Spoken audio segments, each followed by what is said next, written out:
Students,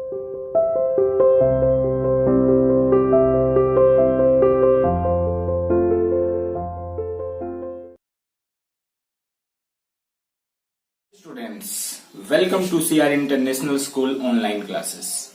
How are you students? Hope everyone will be fine there. Dear students, in previous video you have seen that I have discussed the story theme of this chapter, The Summer of the Beautiful White Horse, written by William Rowan.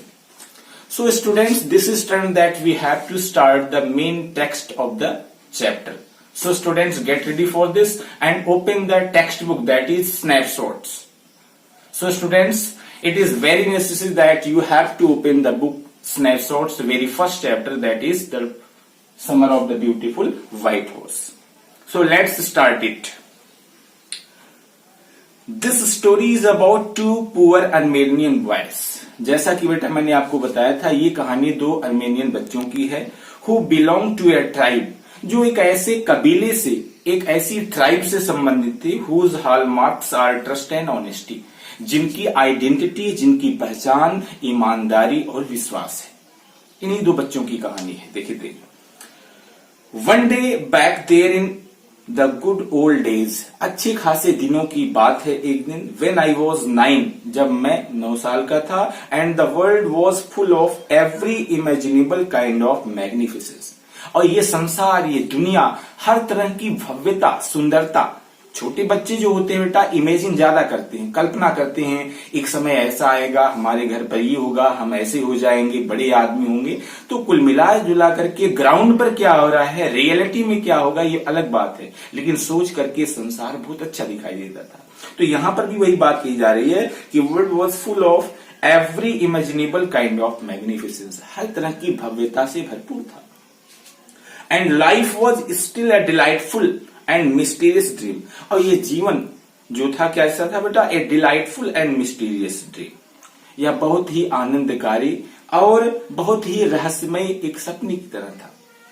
My cousin मुराद, मेरा चचेरा भाई जो मुराद था, who was considered crazy by everybody, जिसको हर कोई झक्की सनकी समझता था, who knew him except him, जो उनको जानता था। देखिए, crazy by everybody who knew him except me, यानी मेरे कजन को, यानी मुराद को जो कोई जानता था उसे क्रेजी समझता था, सनकी समझता था, इसेंट्रिक समझता था, सिर्फ मुझे छोड़ करके। मेरा तो भाई था, ठीक है। केम टू माई हाउस, वो मेरे घर पर आया, एट 4 in the morning, सुबह के समय बिल्कुल जब 4 बज रहा था। एंड वोक मी अप, और मुझे जगाया। कैसे जगाया? Typing on the window of my room, मेरे रूम के विंडो को खटखटाते हुए वो मुझे जगाया। आराम, ही सेड, उसने कहा आराम। आई जंप्ड आउट ऑफ बेड, मैं बिस्तर से बड़े झटके से उठा। And looked out of the window, और विंडो के बाहर देखा। आई couldn't believe what I saw, लेकिन जैसे मैंने बाहर देखा मुझे अपने आप पर विश्वास नहीं हुआ, अपनी आंखों पर विश्वास नहीं हुआ। क्यों विश्वास नहीं हुआ? क्या देख लिया था कि उसे अपनी आंखों पर भरोसा नहीं हुआ? पहली बात तो बेटा मैंने बताया कि उनकी आइडेंटिटी विश्वास और ईमानदारी थी। अब आगे देखते हैं। इट वॉजंट मॉर्निंग येट, सुबह भी नहीं हुई थी, बट इट वॉज समर, गर्मी का मौसम था। And with day break not many minutes around the corner of the world, it was light enough for me to know I wasn't dreaming. अब बहुत ही कम समय में ऐसा था कि बिल्कुल पूरी तरह से सुबह हो जाता, चारों तरफ जो है उजाला हो जाता। कुल मिलाकर के इस लाइन का कहने का मतलब क्या है? ऐसा नहीं था कि मैं सपना दिख रहा था। आराम कह रहा है कि ऐसा नहीं कि मैं सपना दिख रहा था, सपना नहीं था। एक्चुअल में वो जो देखा उसे अपनी आंखों पर विश्वास नहीं हो पाया, इसलिए उन्होंने ऐसा लिखा है। सुबह हो गई। माई cousin Murad was sitting on a beautiful white horse, जो देखा, चलिए उसको देखते हैं। मेरा जो कजन था यानी Murad was sitting on a beautiful white horse, वह एक सफेद सुंदर घोड़े पर बैठा हुआ था। I stuck my head out of the window, खिड़की से बाहर मैंने झांका। एंड रब्ड माई आईज, और अपनी आंख को रगड़ करके देखा। Yes, he said in Armenian, Armenian भाषा में उसने कहा, हाँ, इट्स अ हॉर्स, घोड़ा ही है। जो आप देख रहे हो ये घोड़ा ही, कुछ और नहीं है। यू आर नॉट ड्रीमिंग, और ये भी कहा कि आप कोई सपना नहीं देख रहे हो। जो आप अपनी आंखों से देख रहे हो ये घोड़ा है और आप सपना नहीं देख रहे हो, रियलिटी है। Make it quick if you want to ride, जल्दी करो अगर आप घुड़सवारी करना चाहते हो, जल्दी करो। I knew my cousin Murad enjoyed being alive more than anybody else who had ever fallen into the world by mistake. मुझे ये बात पता थी, मेरा कजन जो था मुराद, संसार में जितने भी लोग थे जीवित थे, जो भी इस संसार में भूल से कैसे भी आए, सबसे ज्यादा जीवित रहने को वो एंजॉय करता था। But this was more than even I could believe, लेकिन अब की बार जो मैंने देखा उस पर विश्वास नहीं हो पा रहा था। विश्वास क्यों नहीं हो पा रहा था बेटा? मैंने आपको बताया था, ऑनेस्टी, ट्रस्ट, और ये सबसे बड़ी बात है कि पॉवर्टी स्ट्रिकन थे, गरीब थे, ये खरीद भी नहीं सकते थे और चुरा भी नहीं सकते थे, इसलिए से अपने आप के ऊपर विश्वास नहीं हो रहा है। इन द फर्स्ट प्लेस, पहली बात तो my earliest memories had been memories of horses and my first longing had been longing to ride. जो पहली जो यादें थी हमारी वो घोड़ों से जुड़ी हुई थी, हॉर्सेस से, और पहली जो जिज्ञासा थी, प्रबल जिज्ञासा जो थी, हॉर्स राइडिंग की थी। This was the wonderful part, और यह बहुत ही विस्मयकारी पार्ट था। In the second place we were poor, और दूसरी बात है कि हम लोग बहुत गरीब थे। This was the part that wouldn't permit me to believe what I saw, और यही कारण है बेटा, विश्वास नहीं हो पा रहा था। इसलिए विश्वास नहीं हो पा रहा था कि गरीब थे और खरीद नहीं सकते थे घोड़े को, और दूसरी बात जो ईमानदारी और विश्वास की है, लोग बहुत ही ईमानदार और विश्वास पात्र समझते थे, चुरा भी नहीं सकते थे। फिर कहां से मैनेज हुआ? यही वो कारण है जिससे उसे विश्वास नहीं हो पा रहा था। चलिए आगे देखते हैं, let's continue.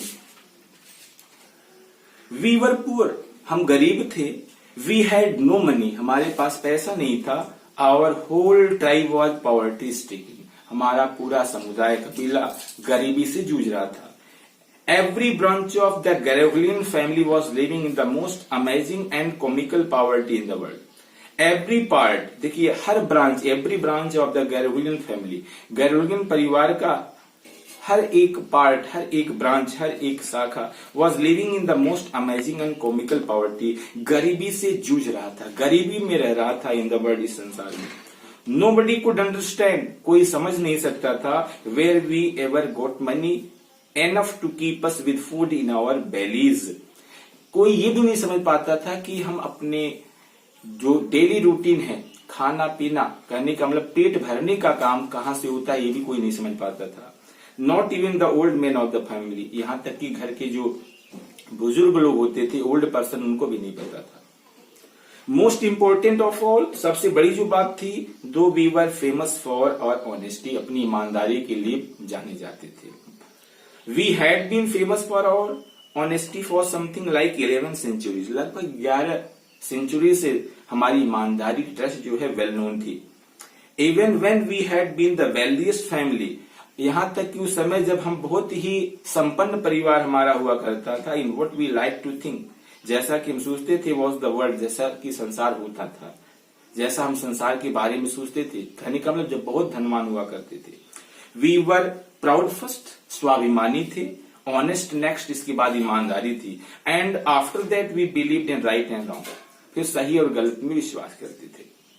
None of us would take advantage of anybody in the world, हम में से कोई किसी से लाभ नहीं लेता था। लेट अलोन स्टील, चोरी की तो बात ही छोड़ो, आपस में कोई हम आप जो होते थे एक दूसरे से लाभ नहीं लेते थे, चोरी की तो बात छोड़ो।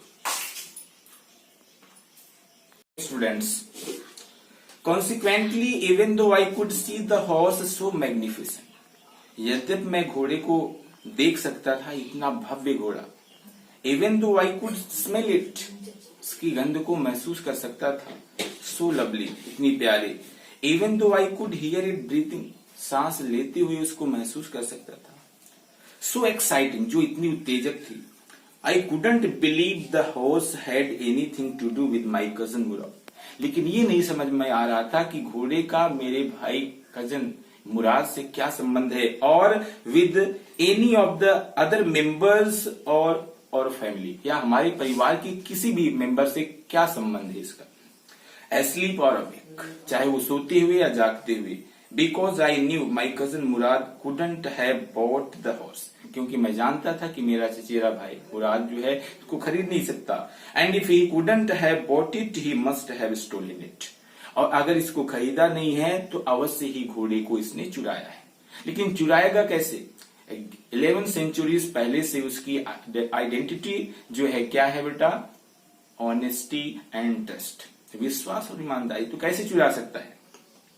And I refuse to believe he had stolen it, और अपने आप में, अपने मन में जो मेरे अंदर ये विश्वास हो रहा था कि इसने घोड़े को चुराया है, मना कर दिया ऐसे विचार आने से। Dear students, remaining parts I will cover in next video. Okay, thanks.